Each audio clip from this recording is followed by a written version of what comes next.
vous demande d'être très attentive et attentif comme lui il l'a été, parce que vraiment, je voudrais qu'on l'applaudisse avant même.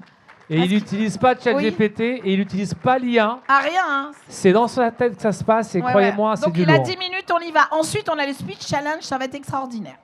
J'ai pas le choix parce que je suis un baby boomer, mais comme dirait Leïla, j'ai peut-être un mindset de la génération alpha.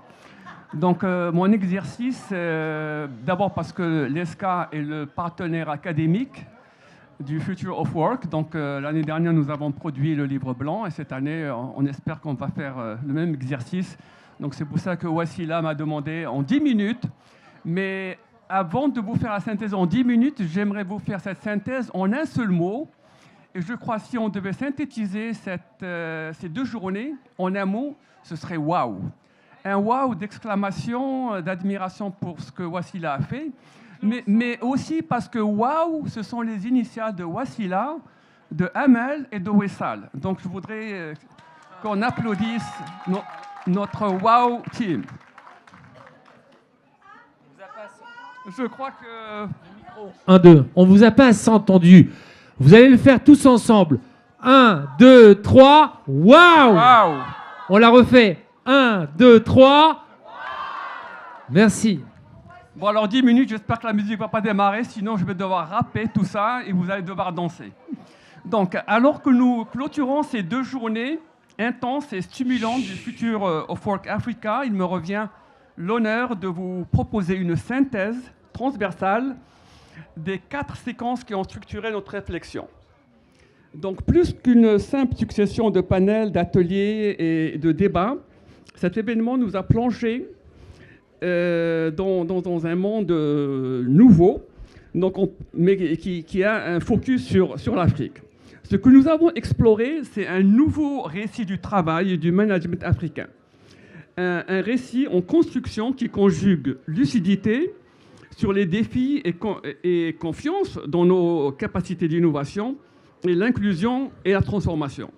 Donc le premier temps que nous avons eu hier, nous avons commencé par nous interroger sur les nouvelles configurations de l'entreprise du XXIe siècle en Afrique, à l'interface de pressions contradictoires entre performance et impact, innovation et ancrage, agilité et stabilité. Les débats ont mis en évidence une réalité désormais claire. Le management ne peut plus être pensé en silo. Il devient un art d'équilibriste, un jeu d'alignement entre vision stratégique et adaptation permanente. On ne pilote plus une entreprise comme un navire figé, mais comme un organisme vivant en mouvement constant. Les modèles d'organisation évoluent vers plus de flexibilité, de collaboration, de transversalité. Le leadership s'humanise, se transforme. Il ne se mesure plus seulement à la capacité à décider, mais à celle de faire coopérer, de fédérer et d'engager. L'entreprise africaine du futur sera celle qui saura tirer parti des tensions, non pas en les évitant, mais en les transformant en moteurs de créativité. Elle sera aussi celle qui saura écouter les signaux faibles de la jeunesse, des territoires, des transformations sociales, pour inventer des solutions adaptées, locales et durables.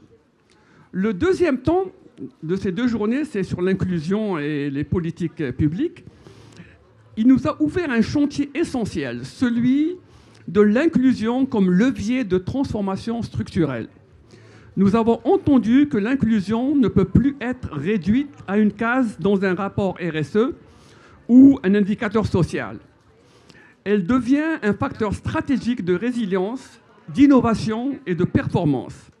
C'est par l'inclusion des talents divers, des femmes, des jeunes, des personnes éloignées du marché formel, que nos organisations pourront rester agiles et créatives face à la complexité.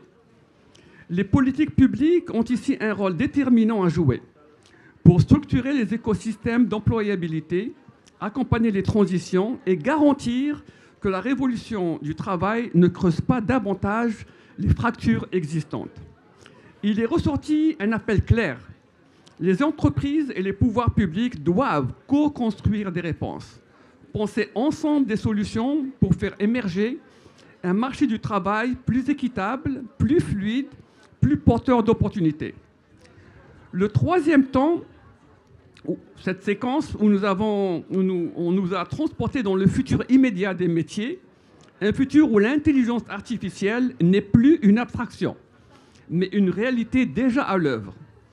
Plutôt que de s'en inquiéter, comme on l'a fait, ce forum a permis d'en identifier les opportunités concrètes, en particulier pour la jeunesse africaine. L'IA va certes transformer les métiers, mais elle ne les supprimera pas tous. Elle en fera émerger de nouveaux à condition que nous sachions accompagner cette mutation. Ce changement suppose une reconfiguration profonde des compétences. Les savoir-faire techniques, bien sûr, mais aussi et surtout les compétences humaines, relationnelles, émotionnelles. Ce fameux Human Edge qui devient notre valeur ajoutée dans un monde partiellement automatisé. Nous avons aussi exploré de nouvelles approches du leadership, du sens, de l'engagement.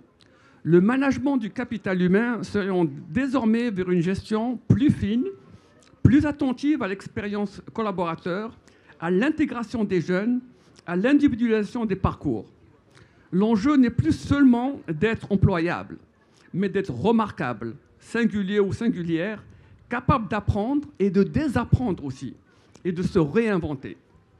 Le dernier temps, qu'on vient de discuter juste maintenant, nous a rappelé un élément fondamental, parfois négligé, la richesse du dialogue entre les générations. Trop souvent, les discours sur les générations opposent plus qu'ils ne relient.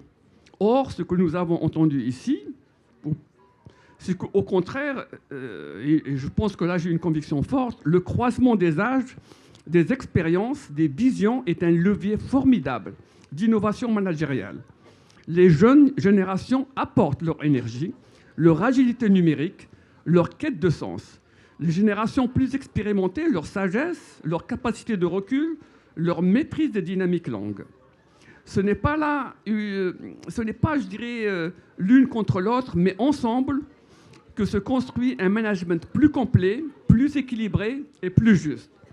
Cette intergénérationnalité doit être intégrée dans les pratiques RH, dans les processus de transmission, dans les logiques de gouvernance. Elle peut même devenir un marqueur d'identité positive pour les organisateurs africains, qui ont toujours fonctionné culturellement sur la valorisation de la parole des anciens et la solidarité intergénérationnelle.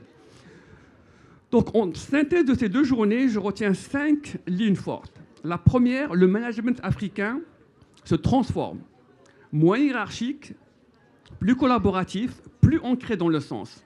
Deuxième point, l'inclusion devient un moteur de performance, pas une option. Le troisième point, l'IA est un accélérateur de transformation, à condition qu'elle soit domestiquée par l'humain. Et quatrième point, le capital humain devient stratégique et sa gestion repose sur l'écoute, la formation continue et l'accompagnement personnalisé. Le dernier point, le lien entre générations, loin d'être un obstacle, est un atout africain majeur à activer. L'Afrique ne suit pas simplement les tendances mondiales du futur du travail. Elle a l'opportunité de forger son propre modèle, nourri par ses réalités, ses talents, ses traditions de solidarité et sa formidable jeunesse. À travers ces échanges, ce que nous avons construit ensemble, c'est une vision partagée, un futur du travail en Afrique, plus humain, plus inclusif, plus durable et surtout plus africain. Merci à tous et à toutes pour votre engagement. Merci, et on peut dire, à 3, vous allez dire « Waouh ». 3, 2, 1, waouh pour Wassila, Amel et Wissal. C'est super, en tout cas. Merci beaucoup. À votre demande, vous pouvez recevoir cette synthèse par mail,